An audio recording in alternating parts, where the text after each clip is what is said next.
Hey, what's up mga kaballers? Maligayang pagbabalik sa aking channel. Halina't pag-usapan natin ang balitang posibleng pagkuha ng Warriors kay Robert Williams at ang balita patungkol sa gusto nga daw sumama ni Anthony Edwards kay Karl-Anthony Towns sa Knicks. Tara na't pag-usapan natin yan dito sa Basketball Hot Shots.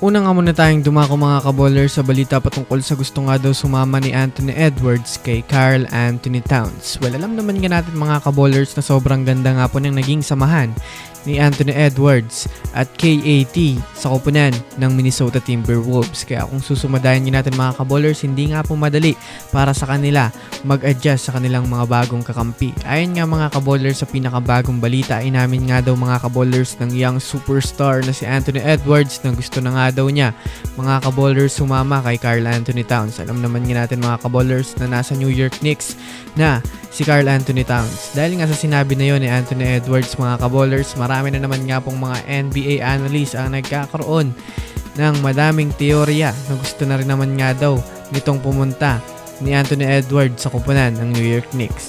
Kung susumadayan nga natin mga kaballers, hindi nga po malabong mangyari ito, lalo pat kung gugustuhin na rin naman nga po ni Anthony Edwards na umalis sa Timberwolves, at kung sakaling mangyari man nga ito mga kaballers, malakihang trade nga talaga ang magaganap pero maaari itong matuloy.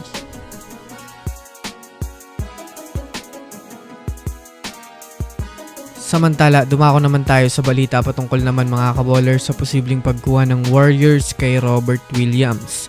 Naibalita ko naman nga po mga kaballers sa inyo na maganda nga talaga ang plano ng Golden State Warriors ngayon.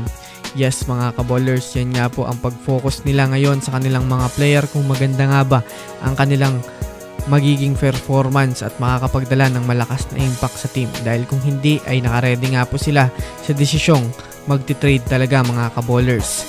Kung matatandaan nga natin ng nakaraang off-season, gusto nga po ni Mike Dunleavy kumuha ng panibagong sentro para sa Warriors, ngunit hindi nga lang nila mga kaballers nakuha si Lauri Markkanen.